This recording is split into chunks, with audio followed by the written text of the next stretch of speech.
안녕하세요. 착한 민국입니다. 오늘 소개할 책은 임포스터 심리학, 지은이는 쥘 스토다드. 보스턴 대학교에서 임상심리학 박사 학위를 받은 뒤 캘리포니아 대학교 샌디에이고 의과대학에서 가면증후군 환자를 다수 상담했다. 자신의 감정을 피하지 않고 수용하여 진정으로 원하는 목표를 향하도록 돕는 수용 전념 치료 ACT를 바탕으로 좌절한 사람들을 다시 일어설 수 있도록 치료한다. 캘리포니아 샌디에이고의 스트레스 불안 관리 센터 책임자이며 미국 불안 우울증 협회 회원이다.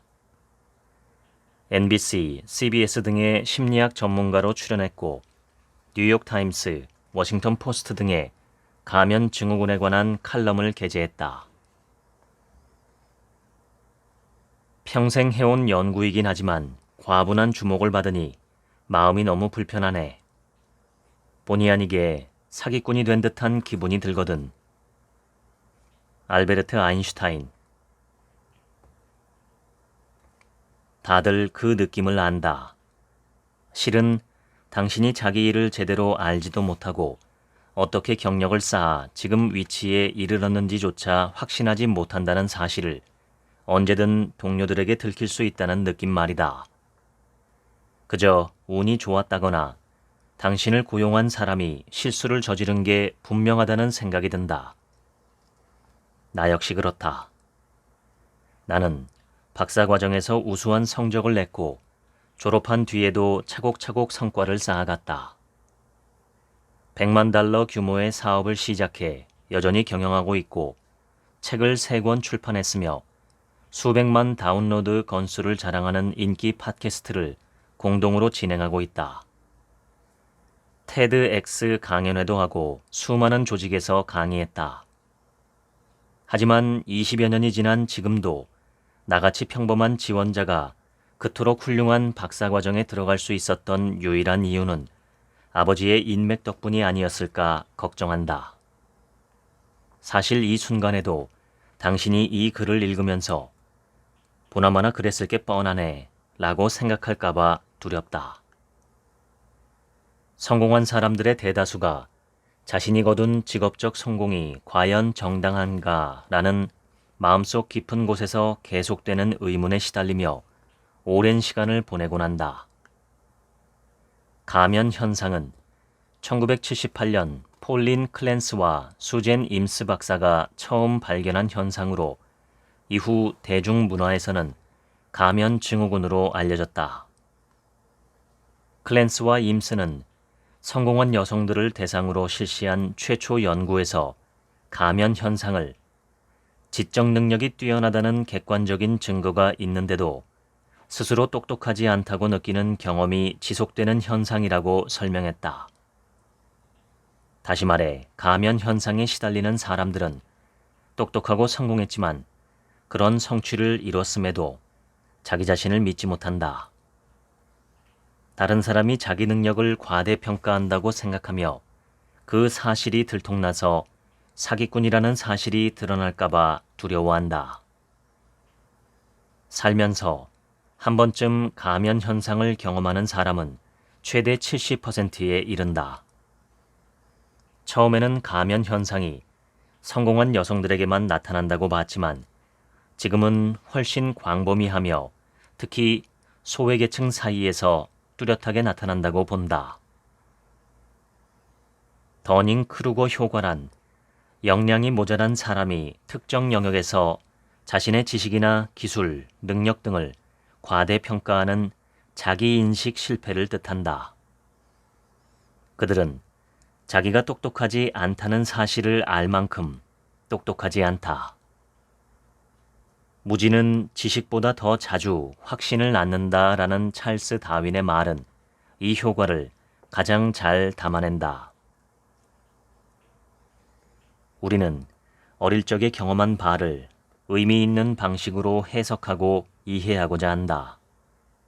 그런 노력이 핵심 신념으로 자리 잡으며 자기 자신과 다른 사람들, 세계, 미래에 관한 스토리를 만들어낸다. 안타깝게도 해묵은 셀프 스토리는 머릿속에 단단히 자리 잡고 있으며 우리에게는 삭제 버튼이 없다. 하지만 다행히도 대안은 있다. 다른 포유류와 달리 초기 인류에게는 날카로운 이빨이나 발톱이 없었고 빨리 달릴 능력도 없었다. 그 대신 사람에게는 동료가 있었다. 함께 사냥하고 채집하고 이동하는 사람들은 살아남는 데 유리했다. 집단에 속한 구성원들은 자주 자기 자신과 본인의 중요도를 확인해야 했다. 내가 내 몫을 다하고 있나? 나에게 가치가 있나? 우리 집단이 계속 나를 원할까? 아니면 쫓겨날 위기일까? 진화는 생존에 가장 적합한 사람이 자기 회의와 사회 비교는 물론 가면 경험을 하기 쉽도록 프로그래밍했다. 벨러리 영은 여자는 왜 자신의 성공을 우연이라 말할까? 라는 책에서 가면 상태를 겪는 사람은 역량을 증명하기 위한 기준이 왜곡된 경우가 많다고 주장한다.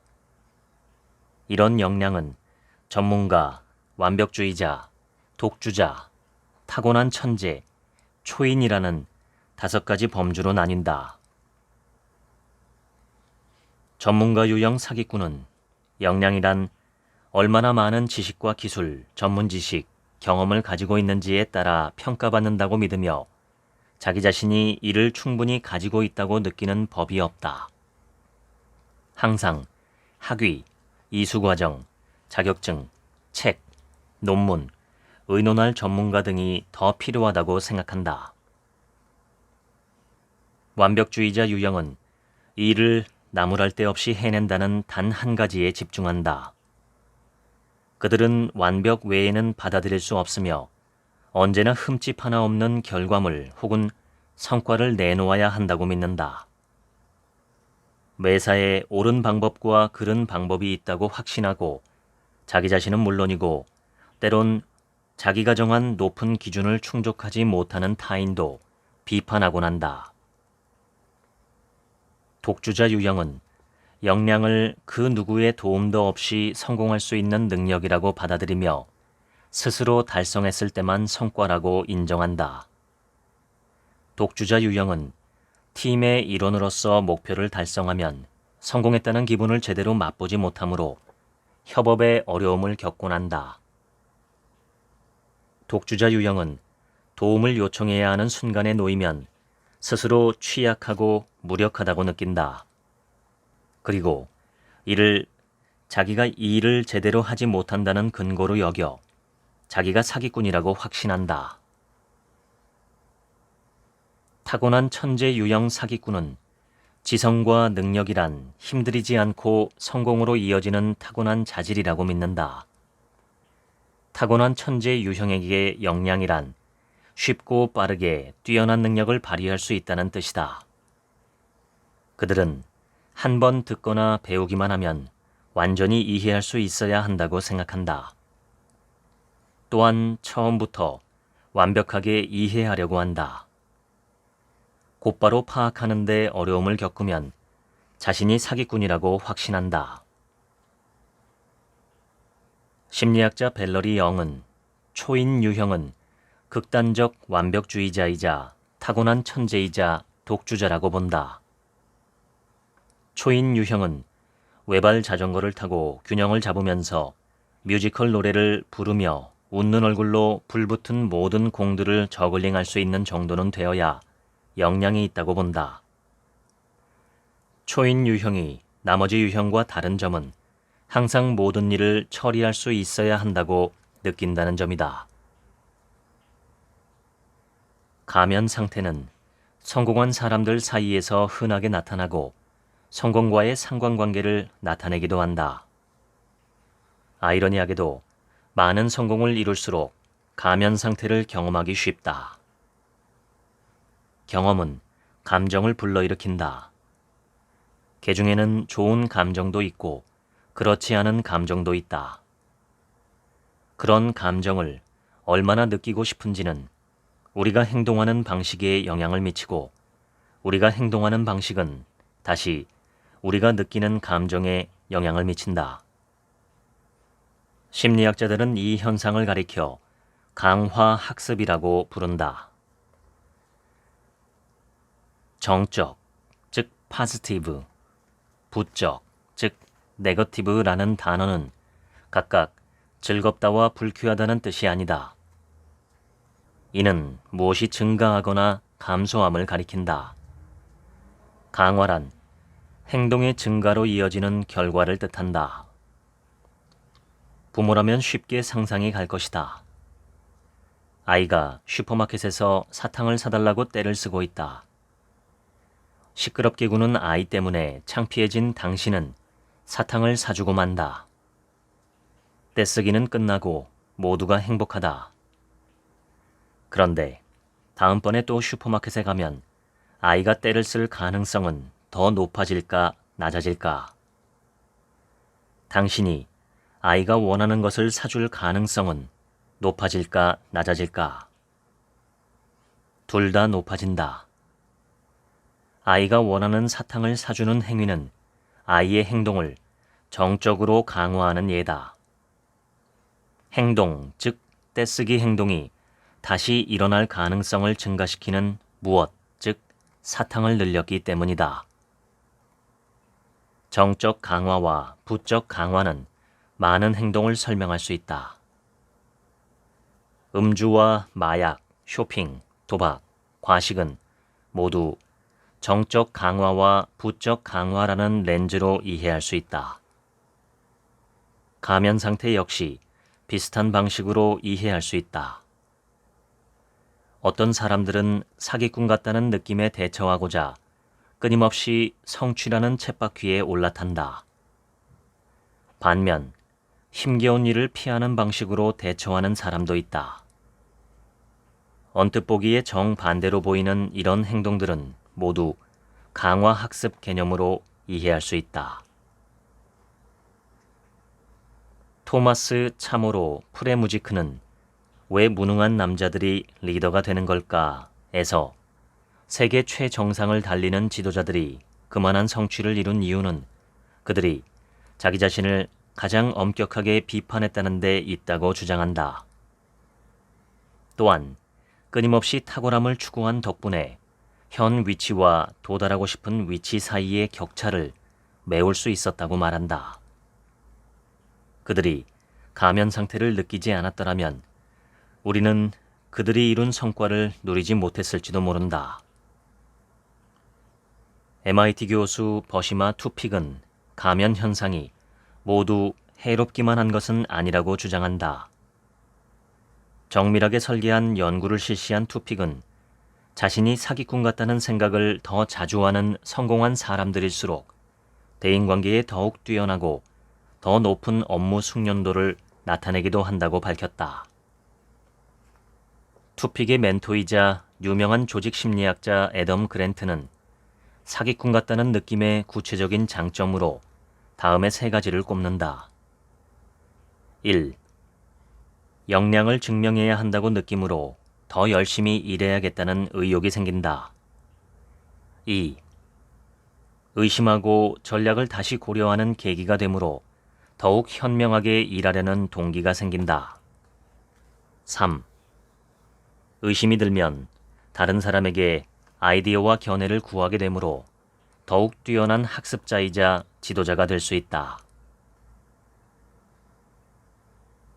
심리적 유연성이란 항상 현재 순간에 온전히 집중하는 것, 즉 자신의 모든 생각과 감정, 신체 감각, 충동을 인식하고 마음을 여는 것이고 자신에게 정말로 중요한 일을 하고자 의도에 따라 신중하게 결정을 내리는 능력을 말한다. 지난 몇 년 동안 심리적 유연성이 전반적인 건강과 웰빙을 강력하게 예측하는 변인 중 하나임을 증명하는 연구가 급증했다. 유연한 사람들은 기분, 불안, 공황, 신체 이미지, 체중 관리, 대인관계, 만성 통증, 급성 통증, 편두통, 암, 금연, 정신병, 이명 등과 관련해 더 뛰어난 기능을 발휘한다. 숨거나 타성에 젖거나 안전지대에 있을 때 혹은 방어기제를 발동할 때 우리의 모습은 심리적 경직 상태다. 신경 영상화 연구 결과를 보면 인간의 뇌는 긍정적 감정보다 부정적 감정을 느낄 때 훨씬 더 활성화된다. 우리의 마음은 창피를 당하거나 거절당하거나 실패하는 경험에서 스스로를 보호하는 데 놀라울 정도로 뛰어나다. 마음속 목소리는 이렇게 끔찍한 결과가 발생하는 사태를 막는 방향으로 행동하도록 이끌기 위해 우리에게 사기꾼이라는 사실이 발각되기 직전이라고 말한다. 심리적 유연성이란 모든 내적 경험을 온전하고 거리낌 없이 인식하고 받아들이는 것임을 기억하자. 판단만 내려놓아도 평온이 찾아온다. 인간은 하루에 대략 3만 5천 가지 결정을 내리며 그중 대다수는 타성으로 이루어진다. 타성이 있다는 것은 정말 감사한 일이다. 매일 3만 5천 가지의 결정을 신중하게 선택해야 한다고 상상해보라. 얼마나 끔찍한가. 우리는 선택적 주의라는 인지 과정을 통해 무관한 세부 사항을 걸러내면서 특정 자극에만 집중할 수 있다. 이 방식 덕분에 우리는 지하철에서 눈에 보이는 광경과 귀에 들리는 소리, 다른 승객들의 움직임을 무시한 채 독서에 집중할 수 있다. 내면 경험의 유념에 주의를 기울이면 인식이 확장된다. 그저 반응하는 데 그치지 않고 어떻게 나아갈지를 좀 더 신중하게 결정할 여유가 생긴다. 지금 다루는 개념은 심리적 유연성을 키우는 데 필요한 첫 번째 구성 요소인 마음챙김이다.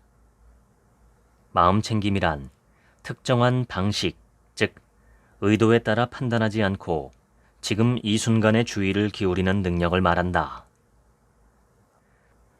마음챙김을 기반으로 하는 수련은 스트레스, 혈압, 고통, 불안, 우울, 반추, 만성통증, 건선, 섬유근육통, ADHD, 의료인의 소진 경험 등을 줄이는 데 효과가 있다. 일터에서도 마음챙김 프로그램을 도입하기 시작했다.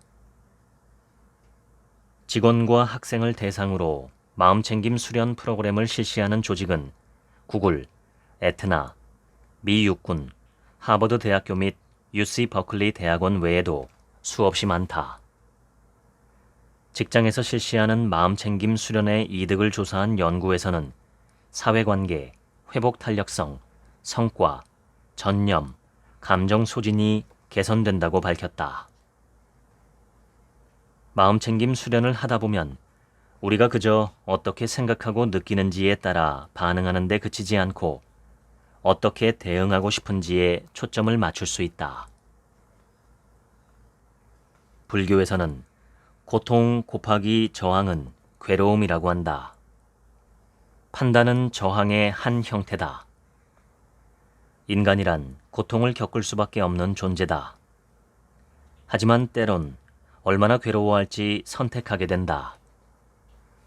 판단을 내려놓고 경험하는 바를 받아들이면 고통이 줄어들고 자유가 생긴다.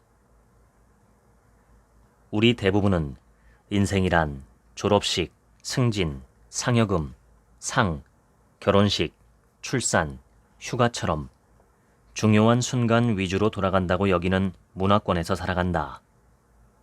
하지만 수십 년에 걸쳐 살아가는 동안 이렇게 중대한 좋은 일은 운이 좋아도 10번 남짓 일어날 뿐이다. 그렇다면 나머지 인생은 무엇일까? 사실 인생이란 대부분 소소한 순간들로 얽혀 있으며 중대한 일들은 아주 드문드문 일어날 뿐이다.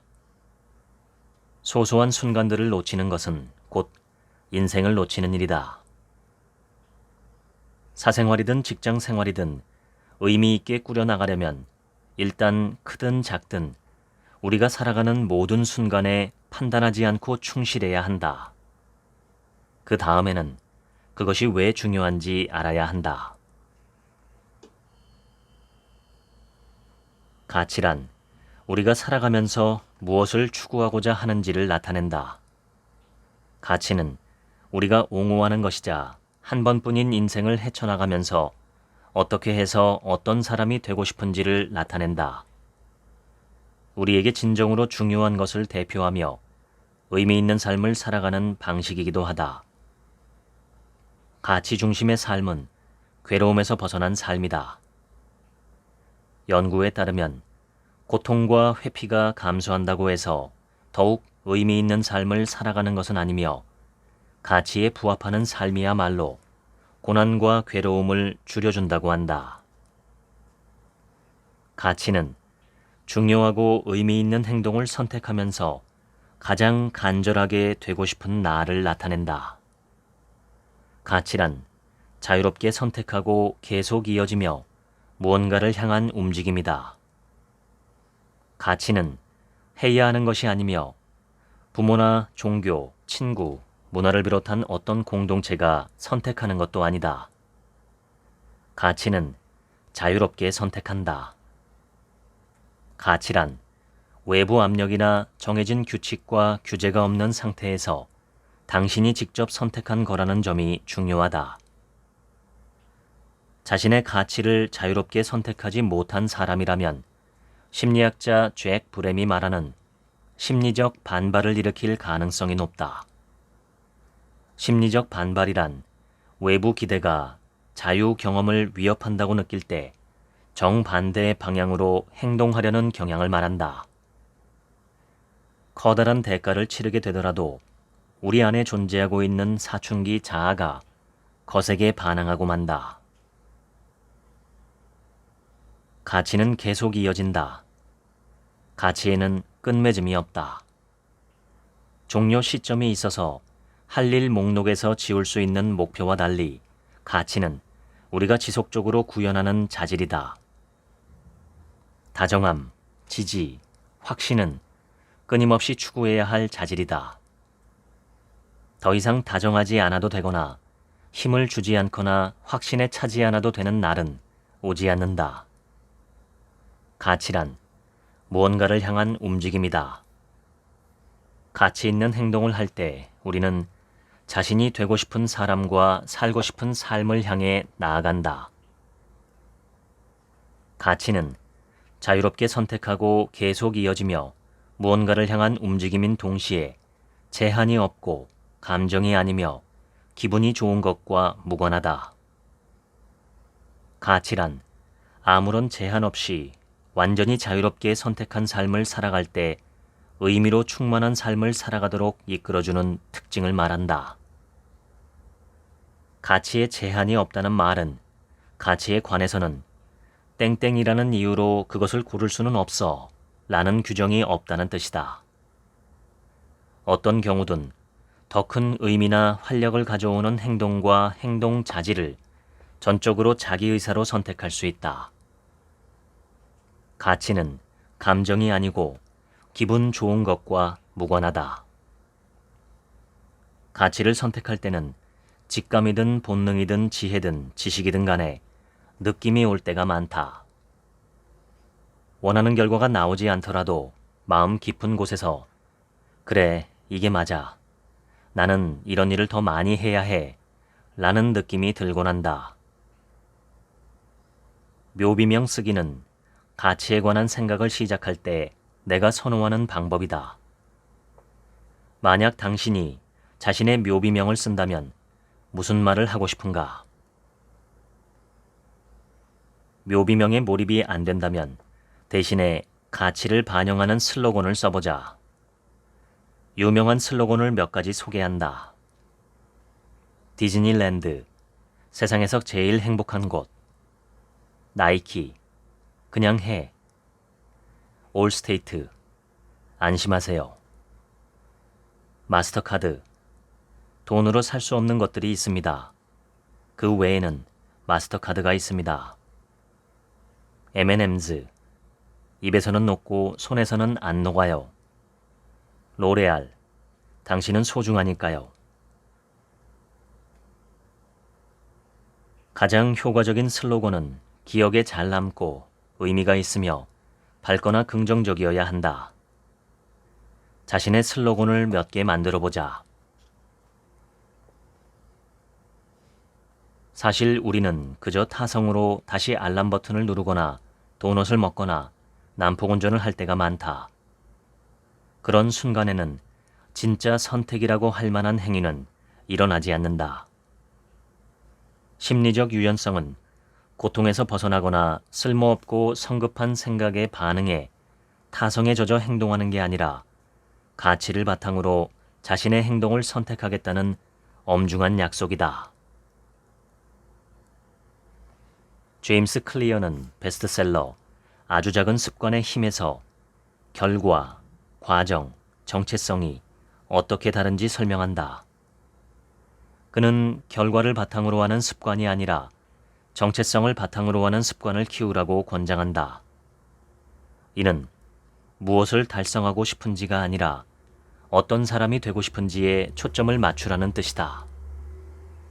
예를 들어 술을 줄이려는 중이라면 술을 거절하는 대신 술꾼이 아니라는 이유로 술을 거절하라는 말이다. 클리어는 내재적 동기의 궁극적인 형태는 습관이 정체성의 일부가 될 때다. 자기 정체성의 특정한 측면에 자부심을 가질수록 그 정체성과 관련된 습관을 유지하려는 의욕이 커진다. 라고 설명한다. 에미넴은 래퍼다. 나는 작가다. 당신은 누구인가? 인간의 마음속에는 하루에도 6,000개가 넘는 생각들이 맴돌고 그 중에서도 부정적인 생각이 좀 더 주의를 끈다. 성장하면서 경험을 이해하는 방식으로 생각이 발달한다. 부모로부터 방치된 아이는 나는 중요하지 않아. 나를 돌봐야 할 사람들을 믿을 수가 없어. 와 같은 생각을 하게 된다. 생각은 그것이 발달한 당시의 자신을 방어하는 행동으로 이어진다. 그러니 방치되어 자란 아이는 부모가 돌보지 않더라도 무사할 수 있도록 무척 자립심이 강한 사람이 되기 쉽다. 그러면 위험에 노출될 가능성이 줄어든다. 하지만 어른이 되어서도 인간관계에서 좀처럼 신뢰를 쌓지 못하고 다른 사람에게 의지하지 못한다. 이런 상태에서는 스스로 안전하고 통제할 수 있다고 느끼기야 하겠지만 궁극적으로 봤을 때 인간관계를 좀먹게 되고 소진과 외로움을 겪을 가능성이 크다. 모든 일을 영원히 혼자서 해낼 수 있는 사람은 아무도 없다. 문제를 일으키는 생각들, 익숙하고 설득력 넘치는 그 생각들은 시간이 지나고 아무리 열심히 노력해도 좀처럼 바뀌지 않는다. 이 책의 가장 중요한 목표는 심리적 유연성을 기르는 것이다. 그러려면 자신을 비판하는 가면 사고와의 관계를 바꾸고 자신의 생각을 경청함으로써 유익한 경우를 파악하며 유익하지 않을 때는 대신 무엇을 해야 하는지 알아야 한다. 변화가 따르는 중대한 결정을 내리기란 늘 위험하게 느껴지기 마련이다. 결과가 어떻게 될지 알 수 있는 방법은 없다. 생각과 감정이 앞으로 나아가는데 방해가 되는 경우가 많은 것도 당연하다. 나와 생각의 관계를 재구축하라. 생각과 감정은 쌍방향으로 영향을 주고받는다. 지난 50년 동안 생각과 정신 건강을 다룬 주류 심리학 이론은 우리의 생각하는 방식이 느끼는 방식에 영향을 미치므로 느끼는 방식을 바꾸려면 생각을 바꿔야 한다고 주장했다. 예를 들어 지독하게 지루한 회의나 꼭 참가해야 했던 의무 연수를 떠올려보자. 이건 아무런 도움도 안 돼. 정말이지 시간 낭비야. 대체 언제 끝나는 거지? 이딴 걸 왜 들으라는 거야? 이 쟁점을 얼마나 더 오랫동안 파고들 셈이야. 같은 식이다. 그때 기분이 어땠는가? 아마도 지루하고 짜증나고 불만스럽고 조급해졌을 것이다. 연수 자체를 탓하기는 쉽지만 실제로 감정을 유발하는 것은 상황이 아니다. 상황을 생각하는 방식이 우리의 감정을 유발한다. 우리는 정답과 오답을 확실하게 가리고 싶어 하지만 인생은 그리 단순하지 않다. 심리학자 마샤 리네한이 말하는 지혜로운 마음으로 희망을 북돋워보자.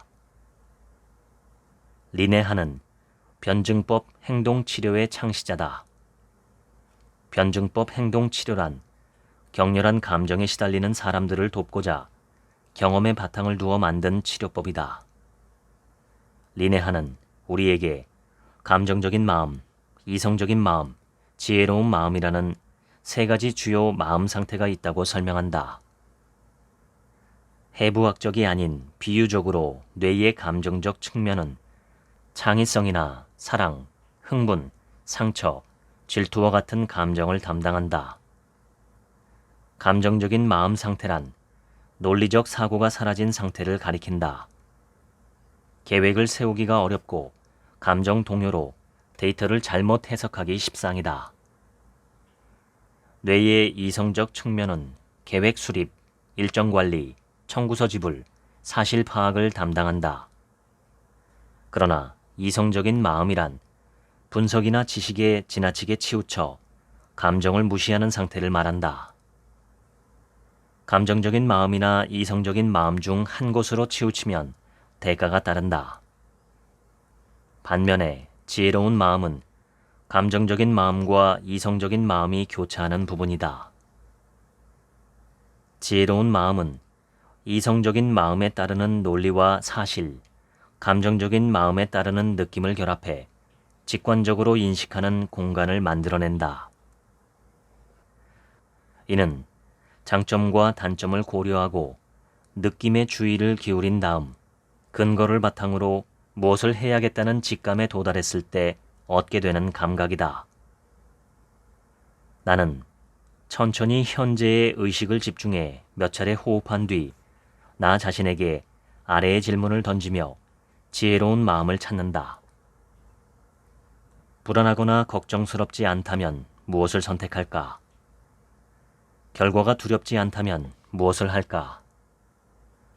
아무도 내가 이 일을 하고 있다는 사실을 몰라도 이 일을 계속할까?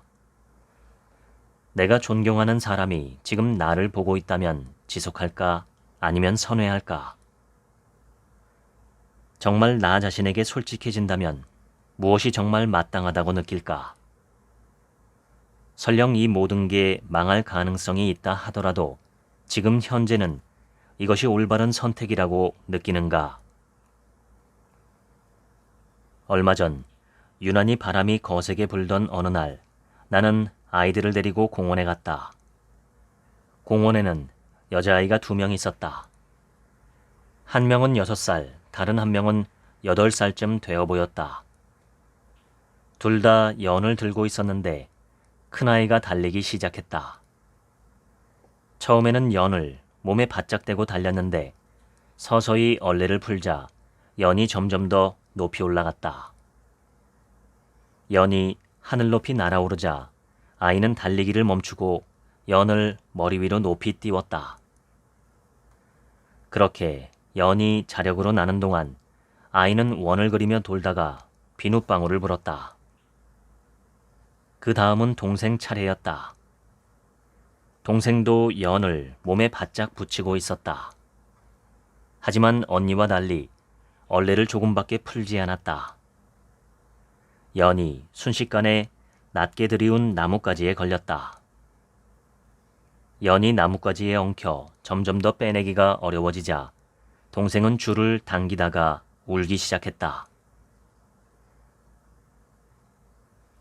이 장면을 보면서 나는 생각도 딱 이런 식이야 라고 했다.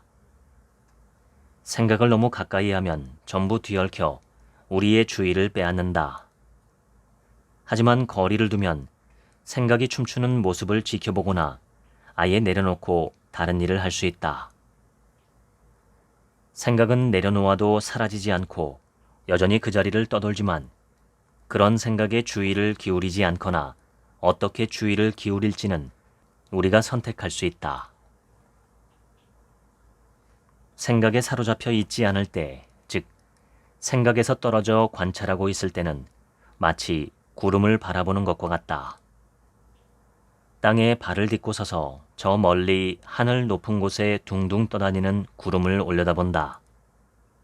우리는 구름의 영향을 받지 않으면서도 그 색깔, 질감, 이동 속도 같은 성질을 관찰할 수 있다. 정서적 고통은 인간임을 인정하는 대가다. 인간인 이상 그 누구도 고통에서 벗어날 수는 없다.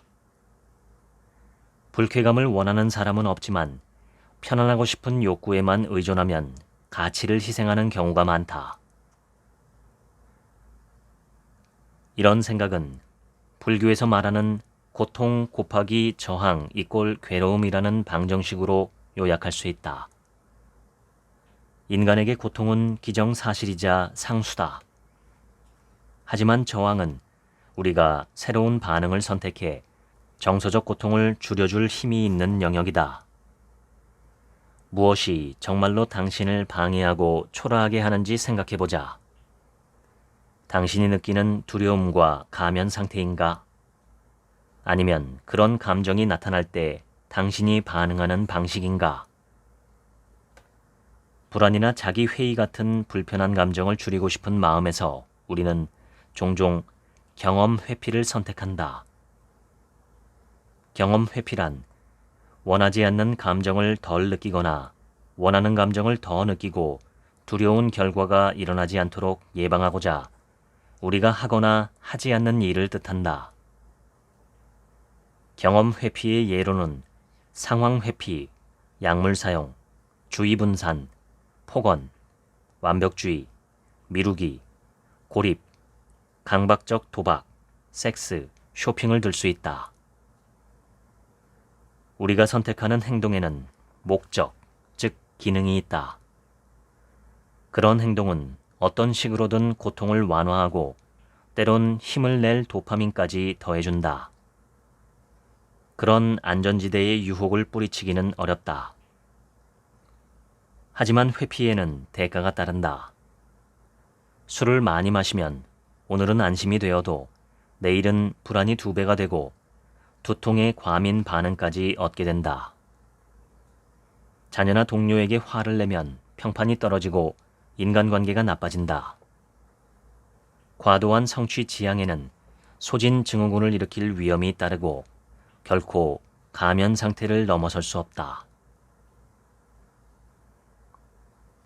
경제학자들은 장기 이익 대신에 단기 이익을 선택하는 경향을 가리켜 현재 편향이라고 한다. 노벨상을 받은 심리학자 데니얼 카너먼은 이 현상을 최소 노력의 일반 법칙이라고 부르고 행동과학자 KT 밀크먼은 그냥 충동이라고 부른다. 간단히 말해 어떤 목표를 달성하는 방법이 여러 가지라면 인간은 가장 힘이 덜 드는 경로를 선택할 거라는 뜻이다. 최소 저항 경로는 경험 회피를 보여주는 아주 흔한 형태다. 프로젝트를 진행하기가 두려운가? 일단 뒤로 미룬다. 미루면 프로젝트로 인한 두려움이 즉시 해소된다. 자신의 감정을 친구나 반려자에게 털어놓기가 두려운가? 일단 비밀로 한다. 그럼 문제는 해결됐다. 하지만 당연하게도 오늘 할 일을 미루면 내일은 일도 줄어들지 않고 마감 기한까지 남은 시간만 줄어든다. 친구에게 마음을 털어놓지 않으면 오늘은 안전하다고 느끼겠지만 관계에서 친밀함은 줄어들고 앞으로 거부당할 위험은 더 커진다. 업무상 난관을 회피하면 장기적으로는 경력이 초라해진다. 일과가 끝날 때까지 기다렸다가 운동하겠다고 생각하면 운동을 하는 날이 거의 없다. 결국 TV 앞에 널브러져 배도 고프지 않은데 굳이 야식을 먹는다.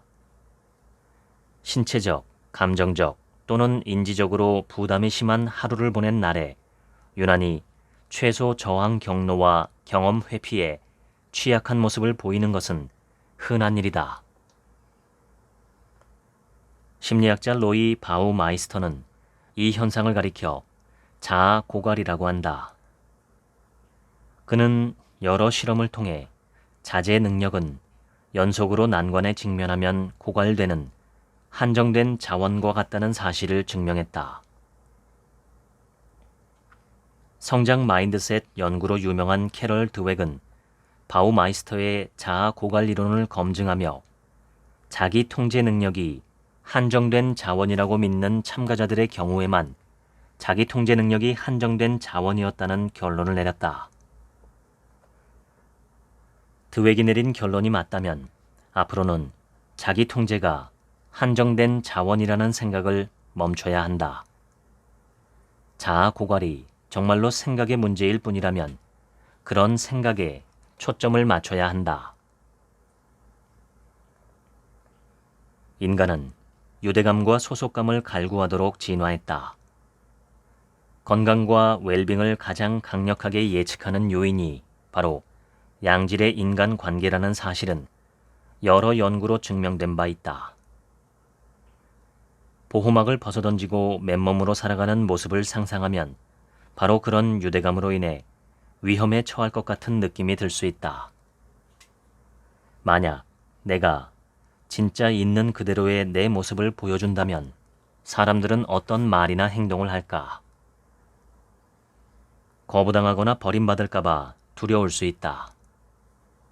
자신이 부족하거나 가치가 없거나 사랑스럽지 않다고 느끼면 수치심을 느낄 수도 있다. 수치심은 인간이 있는 힘껏 도피하거나 회피하려 애쓰는 경험이다. 브레네 브라운은 리더의 용기에서 수치심이 단절에 대한 두려움이라고 설명한다.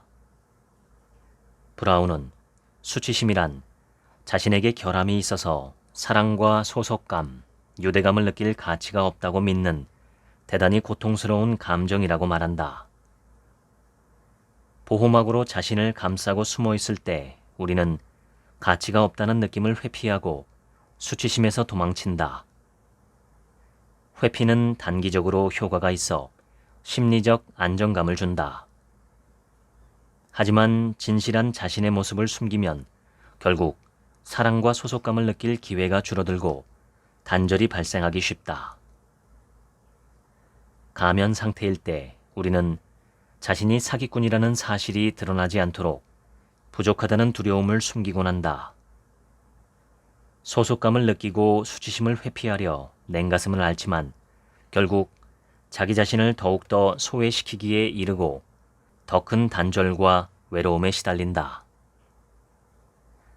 유대감과 소속감은 서로에게 기꺼이 벌거벗은 속내를 보여줄 때 생긴다. 친밀감은 취약성에서 비롯된다. 보호막을 벗어던지고 상처와 결점까지 포함한 진실한 모습을 서로에게 보여줄 때 생겨난다. 완벽은 유대감을 부르지 않는다. 그야말로 인간다운 결점을 털어놓을 때 유대감이 생긴다. 정신건강 분야의 종사자이자 불안 전문가로 20년 동안 일하며 나는 해로운 회피 유형을 행동인, 은둔인, 충동인, 의존인, 사색인이라는 5가지 주요 유형으로 분류할 수 있다는 사실을 발견했다. 사람들은 모든 회피 유형을 조금씩 보이지만 그중 한 가지 전략을 주로 사용한다. 행동인은 바쁜 데 집착한다. 정서적 고통과 괴로운 생각들을 경험할 여유가 없을 정도로 쉴 새 없이 움직여 이를 회피한다. 행동인의 방식은 동분서주다. 행동인은 과도할 정도로 준비하고 일 중독이며 부족하다는 느낌을 피하려고 끝없이 지식, 기술, 자격증, 학위를 취득한다. 또한 취미나 자기 관리처럼 생산적으로 보이는 일도 하지만 이조차 은밀한 회피 수단일 때가 많다. 행동이는 시간 낭비에 민감해서 좀처럼 쉬지 않는다. 은둔이는 행동인과 반대로 눈에 띄지 않음으로써 위안을 구하는 사람이다. 두려움, 불확실성, 분노, 공포, 불안정, 가면 상태 같은 힘겨운 감정이 생길 때 은둔이는 마음을 닫고 말수를 줄이고 수동적으로 행동하고 할 일을 미루고 외톨이가 되고 불편함을 유발하는 상황을 회피함으로써 고통에서 벗어난다. 은둔이는 소셜미디어를 둘러보거나 TV 프로그램을 몰아보거나 비디오 게임을 하거나 책을 읽거나 낮잠을 자면서 기분을 전환한다. 은둔이는 안전지대에서 위로를 받지만 그 대가로 관계, 업무, 학업을 희생한다. 충동이는 약물 사용, 쇼핑, 피부 뜯기, 자해, 과식, 도박, 섹스, 머리카락 뽑기, 손톱 물어뜯기, 숫자 세기, 확인 등을 비롯한 의식행위 등 강박적이고 충동적인 행동을 하면서 괴로움에서 벗어나고자 한다. 충동이는 화가 나거나 좌절감을 느낄 때 말이나 행동으로 과하게 표출하곤 한다. 강박적이고 충동적인 행동은 일시적인 안도감과 통제감을 줄 수 있지만 시간이 흐르면서 통제감은 줄어들기 마련이다. 의존인은 고통을 손쉽게 회피하기 위해 타인에게 의존한다. 남들에게서 안심을 구하고 남들의 비위를 맞추고 이끌기보다는 따르는 사람이 된다. 의존인은 영화나 음식점을 좀처럼 선택하지 않고 다른 사람이 결정하는 편을 선호한다. 꼭 스스로 결정해야 할 때는 결정하기 전에 많은 조언을 구한다. 의존인은 잘못된 결정을 내리거나 비판받거나 부정적인 평가를 받을 위험을 회피한다. 비슷한 이유로 자기 주장을 하거나 거절하거나 경계를 설정할 때도 어려움을 겪는다. 자기 자신을 희생하면서까지 다른 사람들의 요구에 필요 이상으로 주의를 기울이기도 하고 사과할 일이 아닌데도 과도하게 사과하곤 한다. 사색이는 일어날 수 있는 모든 가능성을 걱정, 반추, 심사숙고하고 모든 상황이나 결정을 과도하게 분석함으로써 괴로움을 줄이거나 회피하는 사람이다. 사색이는 항상 상상한다. 늘 만약의 경우를 걱정한다. 최악의 사태를 계획하고 논리적으로 분석한다. 과거에 했던 대화나 경험, 심지어 소셜미디어 게시물까지도 반추하거나 반복해서 들여다본다. 앞으로 일어날 대화에 대비해 미리 준비한다. 이러한 인지 전략은 잘 대비했고 문제를 해결했다는 느낌을 줄 뿐만 아니라 통제감과 확신도 키운다. 하지만 동시에 만약의 경우를 낱낱이 상상하며 그 고통을 경험하게 되고 현재 순간에 온전히 집중하기가 어려울 수도 있다. 엘리자베스 퀴블러 로스와 데이비드 캐슬러가 쓴 인생 수업은 스테파니의 이야기로 시작한다.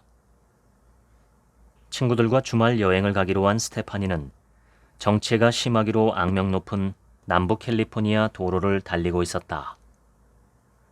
앞서 달리던 차들이 갑자기 멈춰서자 스테파니도 멈췄다. 차를 멈추고 백미러를 보자 뒷차가 속도를 줄이는 기색이 없이 달려오고 있었다. 순간 스테파니는 곧 뒷차가 추돌할 것이며 차가 달리는 속도를 고려할 때 어쩌면 죽을지도 모른다고 생각했다. 그녀는 눈을 감고 운전대를 움켜쥐고 있던 손에 힘을 빼고 놓아버렸다. 뒷차가 전속력으로 달려와 추돌했지만 스테파니는 기적처럼 다치지 않았다. 스테파니가 타고 있던 차와 앞차, 뒤에서 추돌한 차 모두 심각하게 부서졌지만 그녀는 괜찮았다. 스테파니는 단념한 덕분에 살아남았다.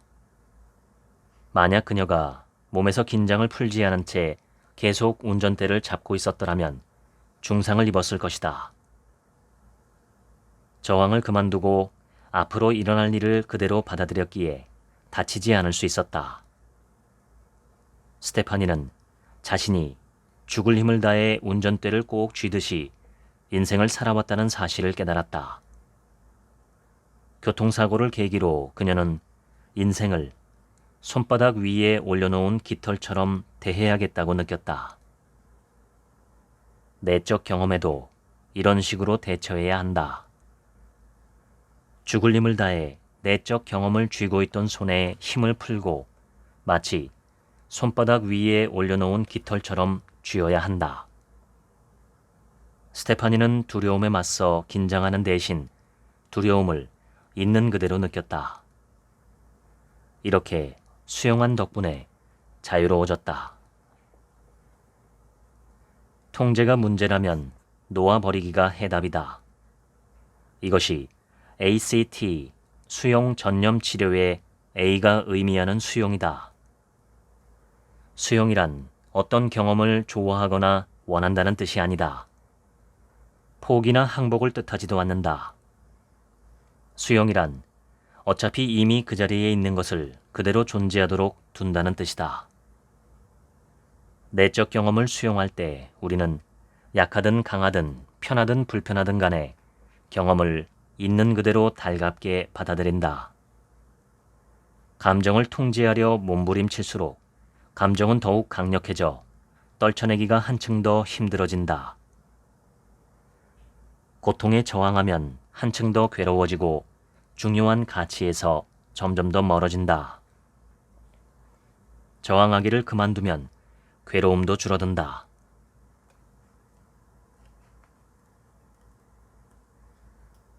챈스는 행동의 중독성을 부여하는 방법이라는 테드x 강연에서 어떤 행동이 지속적으로 발생할 가능성에 큰 영향을 미치는 인간의 욕구 6가지를 소개한다. 1. 중요성. 사람은 자신의 존재와 자기가 하는 일이 중요하다고 느끼고 싶어 한다. 2. 확실성. 사람은 본질적으로 안전과 안정성을 갈망하며 자신의 욕구와 기대가 충족될지 알고 싶어 한다. 3. 불확실성. 역설적이지만 인간은 새로움과 다양성도 바란다. 4. 관계. 사람이 생존하고 번영하려면 다른 사람이 필요하다. 5. 성장. 사람은 앞으로 나아가고 있다는 느낌을 받고 싶어 한다. 6. 공헌. 사람은 자기 자신을 넘어 다른 사람에게 무언가를 주고 있다고 느끼고 싶어 한다. 연민 중심 치료법을 만든 심리학자 폴 길버트는 연민이란 자기 자신과 타인의 괴로움을 인식하고 그런 괴로움을 누그러뜨리고자 노력하겠다는 결의라고 말한다. 연민은 세 방향으로 흐를 수 있다. 나에게서 타인에게로, 타인에게서 나에게로, 나에게서 나 자신에게로 흐른다. 나에게서 나 자신에게로 흐르는 연민이 자기 연민이며 이는 다음의 세 부분으로 이루어진 다차원의 구조다. 1. 괴로움에 대한 마음챙김. 2. 보편적 인간성. 3. 자기 친절. 우리는 자기를 비판하는 대신에 지금 이 순간에 느끼는 괴로움을 인식하고, 즉 마음챙김을 하고 나만 괴로운 게 아님을 알며, 즉 그것이 보편적 인간성임을 알며 자기 자신을 친절하게 대할 수 있다. 즉 자기 친절을 행할 수 있다. 자기 연민은 자기 자신이 지독한 사기꾼인 양 느껴질 때처럼 역경을 겪는 시기에 특히 도움이 된다. 때때로 자기 자신에게 친절을 베푸는 연습을 처음 시작한 사람은 어색하거나 진부하다고 느낄 수 있다. 하지만 여러 연구에서 자기 연민이 낙관주의, 회복 탄력성, 자기주도성, 긍정적 감정, 사회적 유대감 증가와 전반적인 웰빙, 삶의 만족도 향상과 관련이 있다는 사실을 밝혔다. 자기 연민은 사회 비교 및 낮은 자존감을 완화하는 역할도 한다. 자존감이 있으려면 자기 자신이 남보다 더 낫다고 믿어야 한다. 자기 연민은 다르다. 자기 연민은 다른 사람들과의 연결에 초점을 맞추고 우리가 함께 괴로워하고 있음을 인식하므로 사실상 정반대라고 할 수 있다. 사실 연민이라는 단어의 어원은 함께 괴로워하다 라는 뜻의 라틴어다. 권투 선수 슈거 레이 레너드가 말했듯 실패를 모르는 사람은 성공도 알 수 없다. 실패는 배움에 도움이 되고 심리적 유연성 구축은 지속적인 과정이다. 아하, 내가 해냈어. 이제 나는 심리적으로 유연해 라는 경지에 이르는 일은 없다. 우리는 매번 취약성을 비롯한 힘겨운 내면 경험에 대응해야 하고 그때마다 선택해야 한다. 자기 자신에게 인내심을 발휘하자. 자신이 참나무 같다고 생각하자. 참나무는 성장이 느린 나무이고 성장이 느린 나무는 튼튼하게 자란다. 내 자작나무 같다고 생각해도 좋다. 내 자작나무는 가지가 유연해 잘 구부러지지만 부러지지 않는다. 또한 강풍이 불어 내 자작나무가 휘어지면 나무 안쪽에 구조물이 더 생겨나면서 기둥이 강해져 더욱 튼튼해진다. 그러니 천천히 성장하면서 바람이 강해지면 유연성을 연습하자. 자신도 모르는 사이에 튼튼하게 자라면서 풀 사이즈 인생을 살아가게 될 것이다. 당신도 펀 사이즈 인생을 그만두고 당신과 내적 경험의 관계를 바꿔 더는 당신을 방해하지 않도록 한다면 더 늦기 전에 자신에게 정말로 중요한 삶을 추구할 수 있다. 지금까지 임포스터 심리학 읽어드렸습니다. 지금부턴 제 얘기입니다. 자기 자신을 실제보다 작게 보는 것이 가면 증후군이라면 자신을 실제보다 크게 보는 것은 더닝크루거 현상입니다. 여기서 중요한 것은 누가 보느냐 하는 점이지요. 보는 사람은 자기 자신입니다. 자기가 자기를 바라보는 시점과 관점이 역으로 자기 심리에 큰 영향을 미치는 현상이 바로 가면 증후군이나 더닝크루거 현상입니다. 우리가 정말 관심을 가져야 할 지점은 나는 나를 어떤 사람으로 보고 있는가 하는 점입니다. 즉, 나의 관점을 점검하고 검토해야 할 중요한 이유가 있는 것이지요. 그것이 지나치게 확대하는 돋보기 같은 관점이라면 나는 나 자신뿐만 아니라 모든 사물을 크게 볼 것이고 반대로 그것이 오목렌즈처럼 사물을 작게 보이게 하는 관점이라면 나는 나 자신을 비롯한 모든 사물을 실제보다 작게 판단할 것입니다. 모든 것을 있는 그대로 볼 수 있다면 그것이야말로 왜곡되지 않은 정확한 관점이라고 할 수 있습니다. 어떻게 하면 이런 관점을 키울 수 있을까요? 한 사람의 정체성은 외부의 판단과 평가로 결정되기도 하지만 더 근본적인 정체성은 자기가 자신을 어떤 사람이라고 바라보고 있느냐 하는 점입니다. 당신께서는 스스로 자기 자신을 돌아볼 때 자신이 어떤 사람이라고 생각하시나요? 그리고 그 생각은 얼마나 정확한가요? 사람의 마음속에는 자기를 높게 보는 관점과 낮게 보는 관점 모두가 있습니다.